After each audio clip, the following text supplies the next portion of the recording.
بسم الله الرحمن الرحیم. نن زمونږ د علم النحو 170 نمبر درس دی او د عوامل لفظي دریم قسم اسماء عامله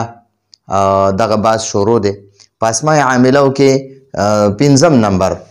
دلته ما 4 لیکلې، بهرحال دا 5 دی، پنځم نمبر دی. اول نمبرو اسماء شرطیه. اسماء شرطیه بمعنی ان هغه چې کوم اسماء شرطیه دا غي باز ښه تفصیلی وشو. دویم ورپسې اسماء افعال بمعنی فعل ماضی. دریم نمبر اسماء افعال بمعنی امر حاضر. څلورم نمبر اسم فاعل. پنځم نمبر اسم مفعول. نو څنګه چې موږ خبره کړې وه چې یاره اسم فاعل دا د فعل معروف نه جوړیږي، اسم فاعل د فعل معروف نه جوړیږي، او څنګه چې فعل معروف عمل کوي دقه شان اسم فاعل هم عمل کوي. فعل معروف هغه یعنی هغه نه اسم ظاهر له هغه رفع ورکوي، فاعل وي هغه. نو دقه شان اسم فاعل نه پس هم چې کله یو اسم وي او حالت رفع کې وي نو دغه بیا د اسم فاعل فاعل وي. دقه شان اسم مفعول چې دی دا د فعل مجهول نه جوړیږي. اسم فاعل به د فعل معروف نه جوړېدو، اسم مفعول چې دی دا د فعل مجهول نه جوړیږي. او څنګه چې فعل مجهول خپل اسم له هغې له رفع ورکوي، نائب فاعل کوي، داسې دا اسم مفعول هم خپل اسم له رفع ورکوي د نائب فاعل کېدو د وجې نه. ٹھیک شو جی. نو اوس مونږ ته وایي چې اسم مفعول داسې اسم ته وایي، اسم مفعول داسې اسم ته وایي چې په اسم کار چې په کم اسم کار واقع کیږي، یعنی چې په کم اسم کار واقع کیږي، یعنی وایي چې فعل په واقع کیږي. لکه زه وایم ضرب زید عمرا، د زید وخلو که څوک وخلو عمر وخلو، نو دا وخل یو کار دی او دا په چا واقع شو، یعنی څوک وخلی شو، عمر وخلی شو، نو د عمر مفعول دی په ده باندې کار واقع شو. نو تا ته دقه وایي چې یاره اسم مفعول داسې اسم ته وایي چې په کم اسم کار واقع کیږي، یعنی کم اسم باره کې چې هغه کار کیږي. لکه مضروب معنا ده یو وهلی شوی سړی، یو وهلی شوی سړی، ټیک شوه. او منصور د یو سړي مدد کړی شوی، د یو سړي مدد کړی شوی، ټیک شوه. یو دی ګوره ضارب معنا د وخلو والا، مضروب معنا د کم چې وخلی شوی وي، او ناصر معنا د مدد کولو والا، منصور معنا چې د چا مدد شوی وي، ټیک شوه، د یو سړي مدد کړی شوی. ښه جی. اوس تا ته وایي دا اسم مفعول د فعل مجهول په شان عمل کوي. دا د فعل مجهول نه جوړم دی، او څنګه چې فعل مجهول خپل اسم له رفع ورکوي نائب فاعل د وجې نه، دقه شان اسم مفعول هم دا اسم مفعول هم د فعل مجهول په شان عمل کوي. یعنی که دا اسم مفعول یو مفعول طرف ته متعدی وي، د دې اسم مفعول که چرته یو مفعول وي، ټیک شوه، نو بیا به دا اسم مفعول هغه یو مفعول له رفع ورکوي د نائب فاعل کېدو د وجې نه، د نائب فاعل کېدو د وجې نه، ټیک شوه. تا ته وایي که چېرته دا اسم مفعول یو مفعول طرف ته متعدي وي، نو اوس تا ته وایي که نه دې نه مخکې مونږ هغه فعل متعدي به یک مفعول، فعل متعدي به دو مفعول، یو پکې حذف کول جایز دي، بیا فعل متعدي به دو مفعول دواړه ذکر کول هغه لازمي وي، ضروري وي، یو پکې ذکر کول او یو نه ذکر کول هغه پکې جایز نه وي، او هغه افعال قلوب دي. او دریم نمبر فعل متعدي به سه مفعول، نو هغه ارا، انبأ، اخبره او اعلمه، نبأ، خبره، دقه کم یو څو دغه دي فعلونه دي. نو تا ته وایي که چېرته دا اسم مفعول هغه څنګه چې فعل متعدي به یک مفعولو، نو دقه درته وایي که دا اسم مفعول یو مفعول طرف ته متعدي وي نو بیا به دا اسم مفعول هغه یو مفعول له رفع ورکوي، ټیک شوه. اوس مثال کې به پوه شئ د نائب فاعل کېدو د وجې نه. او که دا اسم مفعول دو مفعولو طرف ته متعدي وي نو بیا به اول مفعول له رفع ورکوي د نائب فاعل کېدو د وجې نه به رفع ورکوي، ټیک شوه. او دویم مفعول له به نصب ورکوي. او که دا اسم مفعول دریو مفعولو طرف ته متعدي وي نو اول مفعول له به رفع ورکوي او باقي دوه مفعولو له به نصب ورکوي، ټیک شوه. اوس په دې مثالونو کې انشاءالله پوه شئ. او د دې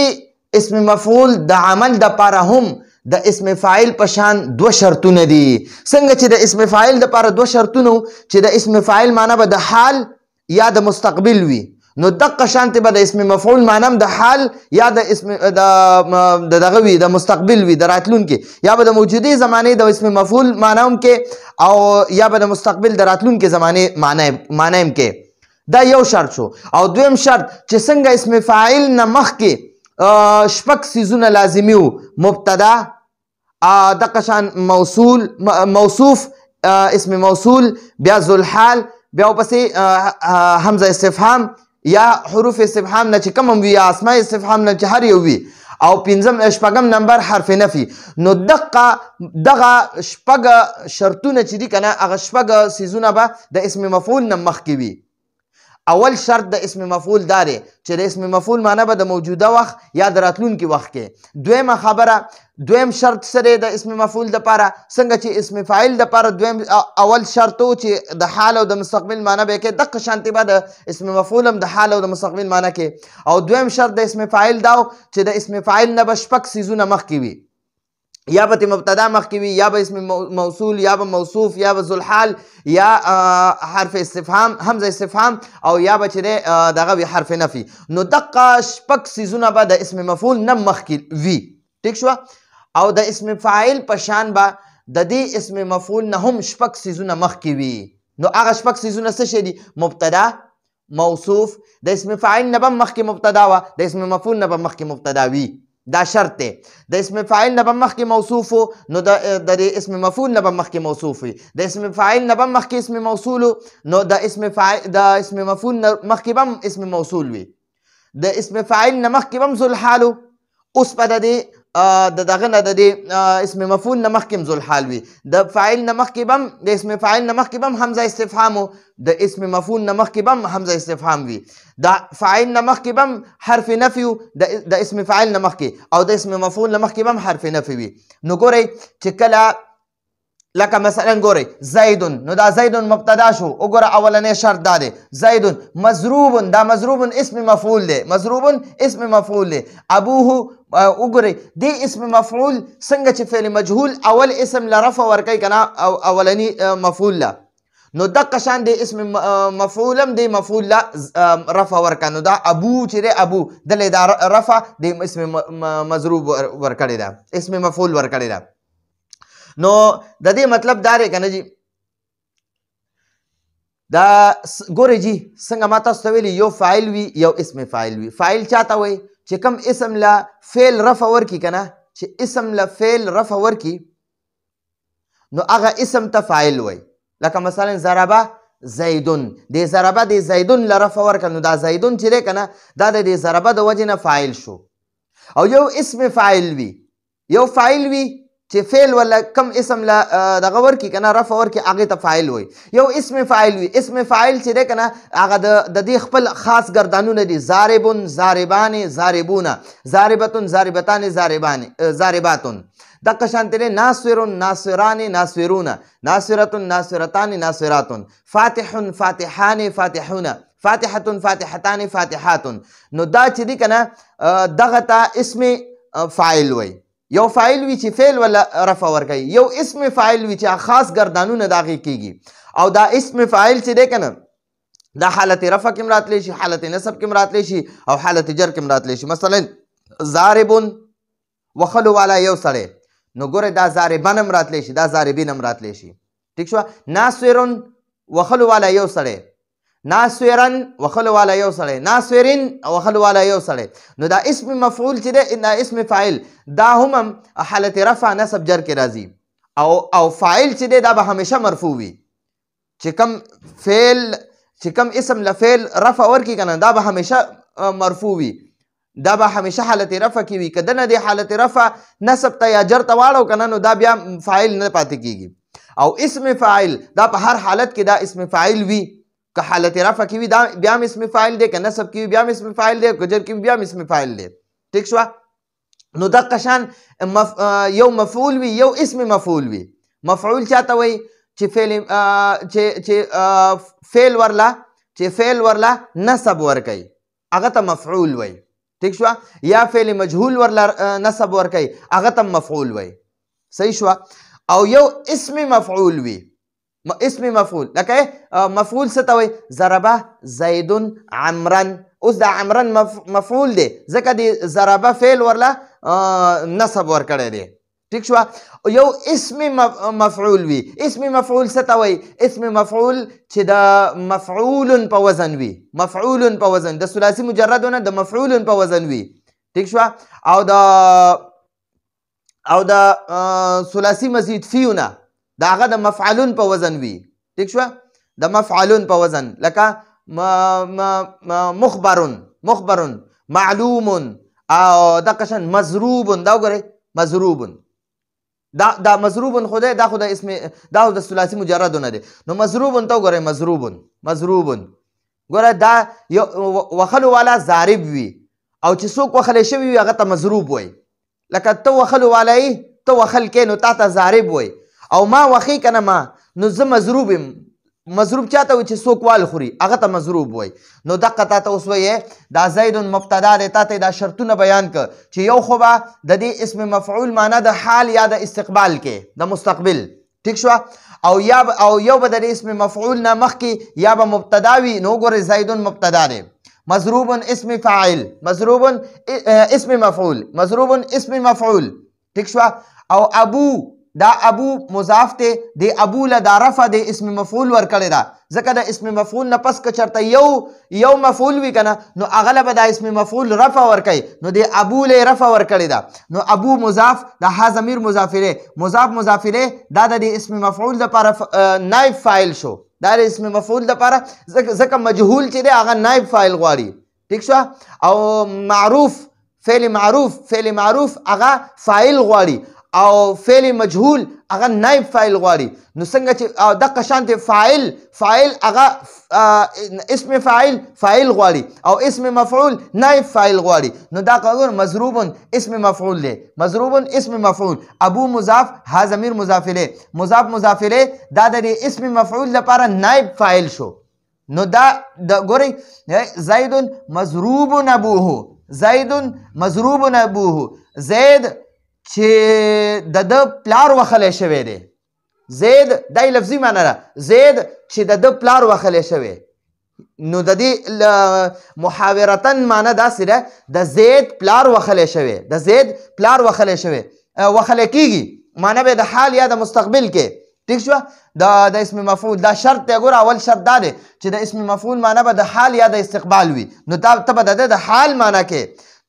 زید مضروب ابوه د زید پلار وخلی کیږي اوس لګیا خلک وخی نو د زید پلار وخلی کیږي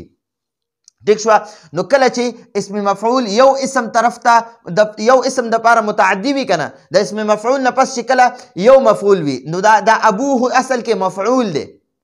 خو د اسم مفعول دا خپل نائب کړي او نائب فاعل چې دی هغه هم مرفوع وي نائب فاعل مرفوع وي نو کله چې د اسم مفعول نه پس یو اسم راشي نو بیا به دا اسم مفعول د رفع ورکوي نو دا اوس وګورئ دا ابوله چې دا کم دا ابو باندې را کم ضمه ده نو دا د اسم مفعول د وجې نه ده ٹھیک شو ښکته به انشاءالله لږ مختصر ترکیب وکړو ځای راسه کم دی نو پوره ترکیب پې نه کېږي کوشش به کومه چې زه د دې ترکیب وکړم ښه جي اوس تا ته وایي په دې مثال کې د مضروب په دې مثال کې د مضروب اسم دا مضروب اسم مفعول نه مخکې په دې مثال د مضروب اسم مفعول نه مخکې په دې مثال کې دلته کې مې نه لیکلې تاسو به پکې ولیکئ په دې مثال کې د مضروب اسم مفعول نه مخکې مبتدا موجود ده نو تا ته وایي دا مضروب اسم مفعول دی د ده نه مخکې دا زید مبتدا موجود ده نو تا ته دقه وایي مبتدا موجود ده دویم مثال عمرو معطن غلامه درهما اوس وګورئ دا عمرو مبتدا دی عمرو تا ته اوس دا وایي که نه دا مبتدا دی یا به د اسم مفعول نه مخکې مبتدا وي نو دا معطن اسم مفعول دی د ده نه مخکې دا عمرو مبتدا دی دا عمرو څه شی دی دا مبتدا دی نو تا ته وایي ګورئ عمرو مبتدا معطن دا معطن چې دی دا د باب اعطیتو نه دی د باب اعطیتو نه او باب اعطیتو چې دی که نه باب اعطیتو هغه دوه مفعول غواړي نو هغه دوه کې یو ذکر کولی هم شي او یو حذف کولی هم شي جایز دي که ته دوانه ذکر کې هم درته اختیار دی او که ته یو ذکر کې او یو نه ذکر کې هم درته اختیار دی نو باب اعطیتو نه دا فعل مجهول راغلی معطن اسم مفعول دا اسم مفعول ته راغلی معطن نو عمرو مبتدا معطن اسم مفعول ٹھیک شو دا معطن سره اسم مفعول نو د دې اسم مفعول نه پس دوه اسم مفعول راغلی یو غلامه مضاف مضاف الیه مفعول دی او یو درهمن مفعول دی نو ګورئ چې کله یو اسم مفعول وي او د هغه نه پس دوه اسمونه وي که نه دوه اسمونه نو اولنی اسم لبه رفع ورکوي او دویم لبه نصب ورکوي نو ګوره د معطن اسم مفعول د غلامو له رفع ورکړي غلامو مضاف ها ضمیر مضاف الیه مضاف الیه دا د معطن اسم مفعول دپاره دا نائب فاعل شو د معطن اسم مفعول لپاره نائب فاعل شو او درهمن د اسم مفعول د معطن اسم مفعول لپاره مفعول شو نو معطن اسم مفعول د خپل نائب فاعل او مفعول سره معطن اسم مفعول د خپل نائب فاعل او مفعول سره معطن اسم مفعول د غلامه دا نائب فاعل شو معطن اسم مفعول د خپل نائب فاعل او مفعول سره دا جمله فعلیه خبریه شبه جمله شو جمله فعلیه خبریه شبه جمله شو او دا شبه جمله بیا خبر شو د مبتدا لپاره نو عمرو مبتدا او دا معطن غلامه درهمن دا پورا شبه جمله د دې مبتدا لپاره خبر شو ٹھیک شو دا ان شاء الله کتب ترکیب هم کم خجی دا عمر د دې ترجمه درته کوي عمرو معطن غلامه درهمن د عمر غلام وګوره تا ته وایي عمرو غلامه نو دا ها ضمیر د عمر ته راجع دی ها د دې ها ضمیر مطلب د عمر دی نو تا ته وایي چې د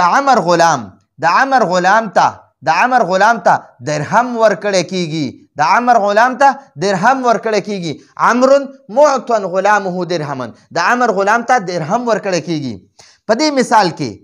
مثال کې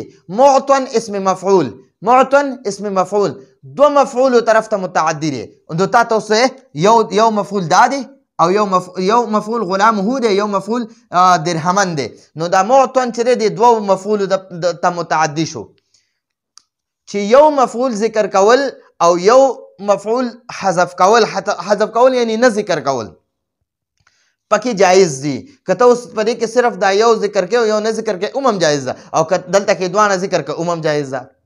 نو تا ته وایي دې اسم مفعول اول مفعول له رفع او دویم له نصب ورکړو نو ګورئ ما تاسو ته غلامه غلامو ته وګوره دا حالت رفع کې دی دا د اسم مفعول معطن اسم مفعول لپاره دا نائب فاعل شو ځکه ول رفع ورکړه او درهمن ورله مفعول شو نو دویم اسم له نصب ورکو نو دته وګوره د باندې نصب دی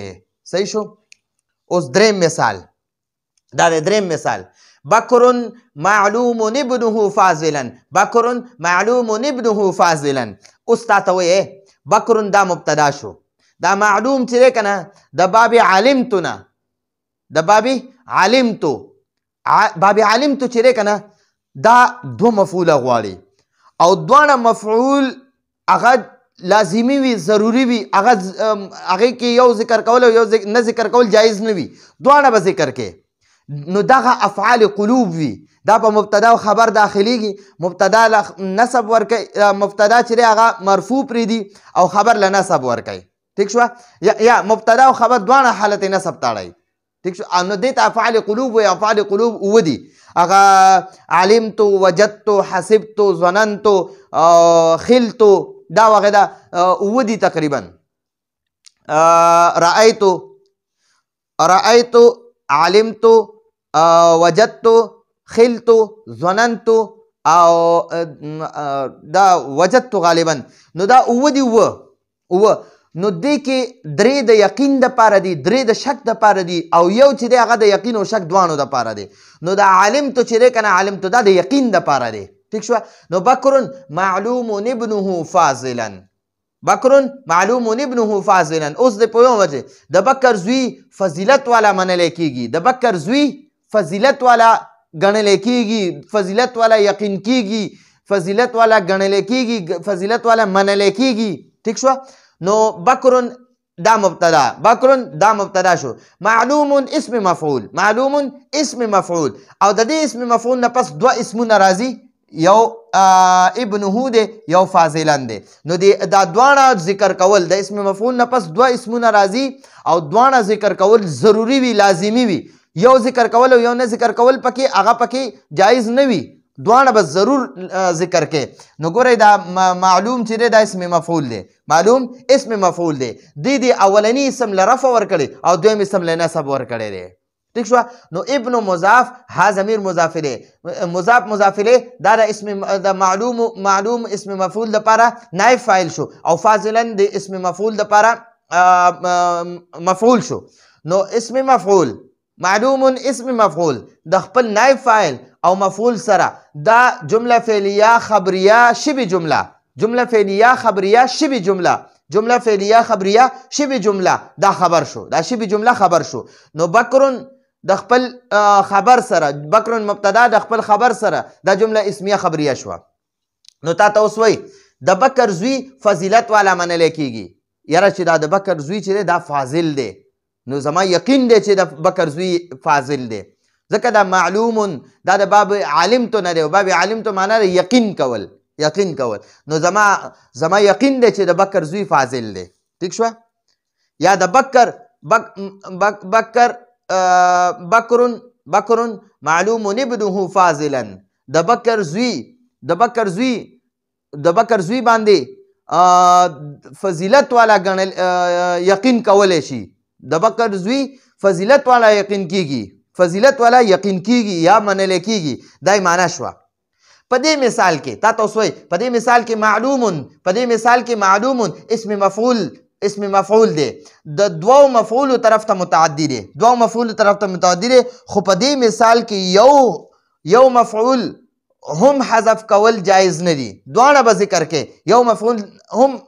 حذف کول جایز نه وي. څلورم مثال، په څلورم مثال کې وایي خالد مخبر ابنه بکرا فاضلا، خالد مخبر ابنه بکرا فاضلا. ګورئ جی دا خالد مبتدا دی، مخبر چې دی دا پکې اسم مفعول دی، دا ابنه دا ورله نائب فاعل دی، دا بکرا ورله مفعول اول دی او فاضلا ورله مفعول ثانی دی. نو دا ګورئ بیا دا هغه فعل متعدی بسې مفعول، فعل متعدی بسې مفعول، هغې کې ارا، انبأ، اخبر، خبر، نبأ، دا چې کوم دي که نه تقریبا شپږ اووه هغه هم دي. نو هغې چې دي که نه درې اسمونه غواړي، درې اسمونه د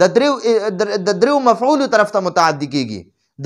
دریو مفعولو طرف ته متعدي کېږي. نو اولني مفعول له رفع ورکوي او دا دوه مفعوله چې دي که نه هغې له نصب ورکوي. نو تا ته وایي خالدون دا مبتدا شو، مخبرو دا اسم مفعول، دا اسم مفعول، ابن مضاف ها ضمیر مضاف الیه، دا مضاف الیه د مخبر دپاره نائب فاعل شو، دا مخبر اسم مفعول لپاره نائب فاعل شو. بکرن مفعول اول او فاضلا مفعول ثانی. نو مخبر اسم مفعول د خپل مفعول اول او د مفعول نه د خپل نائب فاعل او د مفعول اول او مفعول ثانی سره دا جمله فعلیه خبریه شبه جمله شوه. دا خالد مبتدا او شبه جمله چې دا هغه ورله خبر، نو مبتدا خبر جمله اسمیه خبریه شوه. تا ته اوس د دې باره کې بحث کوي، تا ته دا وایي د خالد زوی ته خبر ورکړی کیږي چې بکر فضیلت والا دی. دا یې درته معنا وکړه، خالد مخبر ابنه، د خالد زوی ته خبر ورکړی کیږي بکرن فاضلا چې بکر فضیلت والا دی، بکرن فاضلا چې بکر فضیلت والا دی. خالد مخبر ابنه، د خالد زوی ته خبر ورکړی کیږي چې بکر فضیلت والا دی، بکرن فاضلا بکر فضیلت والا دی، چې بکر فضیلت والا دی. په دې مثال کې مخبرون اسم مفعول دریو مفعولو طرف ته متعدی دی، پدې کې ګوره یو دا ابنه یو اسم مفعول شو دا ورله نائب فاعل شو او دا بکرن دویم اسم مفعول شو او دا فاضلا دا دریم اسم مفعول شو نو درې دا اسم مفعول دریو مفعول طرف ته متعدی شو ٹھیک شو نو دا دریو مفعول طرف ته متعدی شو نو دا اول مفعول خپل فاعل جوړ کو نائب فاعل جوړ کو او دا دو مفعول ولا مفعول اول او مفعول ثانی شو نو تا ته وای چې دا مخبر چې دی مخبر دا دریو مفعول طرف ته متعدی دی او دی مخبرون اسم مفعول دی مخبرون اسم مفعول خپل اول مفعول لا د نائب فاعل کېدو د وجې نه رفع ورکړه ٹھیک شو ورکړې ده او باقی دوو مفعول لای نصب ورکړی دی ٹھیک شو نو دا ټول باس د اسم مفعول ختم شو اوس تا ته وایي چې کم عمل ضربه فعل مجهول اعطیه فعل مجهول علم فعل مجهول او اخبره فعل مجهول کولو کم عمل چې دی فعل مجهول کولو ٹھیک شو هم هغه عمل اسم مفعول مضروب معطن معلوم او مخبر هم کوي ٹھیک شو اوس تا ته وایي ګورئ دا زید مبتدا شو دا مضروب اسم فاعل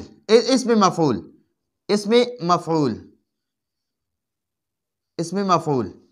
ابو مضاف دا ها ضمیر مضاف الیه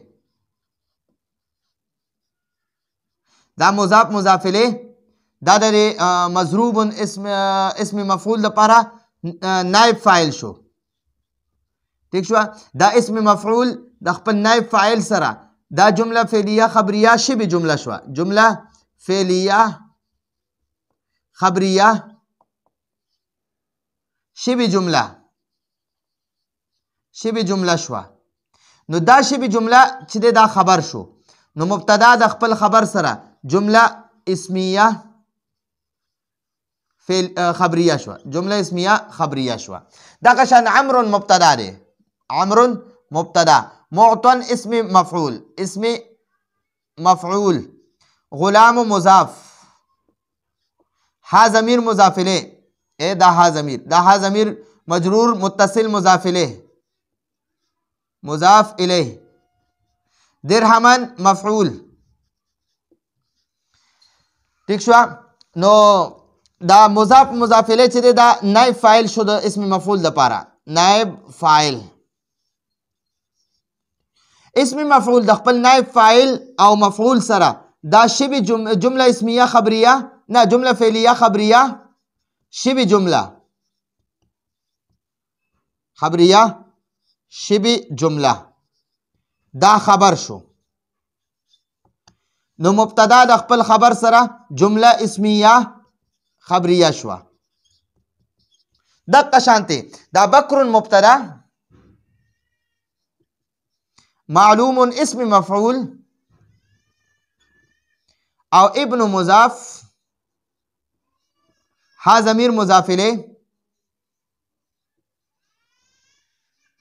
دا مضاف الیه دا د اسم مفعول لپاره نائب فاعل شو او دا فاضلا ورلا مفعول شو اسم مفعول د خپل نائب فاعل او مفعول سره دا جمله فعلیه خبریه شبه جمله دا خبر شو مبتدا د خپل خبر سره جمله اسمیه خبریه شو خالد مبتدا مخبر اسم مفعول ابن مضاف او دا ها ضمیر مضاف الیه دا نائب فاعل شو د اسم مفعول لپاره بکرن مفعول اول او دا فاضلا مفعول ثانی نو اسم مفعول د خپل نائب فاعل او دا مفعول اول او مفعول ثانی سره دا جمله فعلیه خبریه شبه جمله خبر شو نو مبتدا د خپل خبر سره جمله اسمیه خبریه شو نو دا د اسم مفعول پورا باس خ تفصیلی می درته وکړو ان شاء الله ډیره فائدہ بدل درکې کوشش وکړئ دا لیکي ځان سره په دې ترتیب باندې او د یادولو کوشش وکړئ ان شاء الله یو ځل یاد شي بیا په هدایت النحو کې د دین هم درته ډیر آسان وي راتلونکي درس پر اجازه غواړو هذا هو المرام والله اعلم بحقيقه الكلام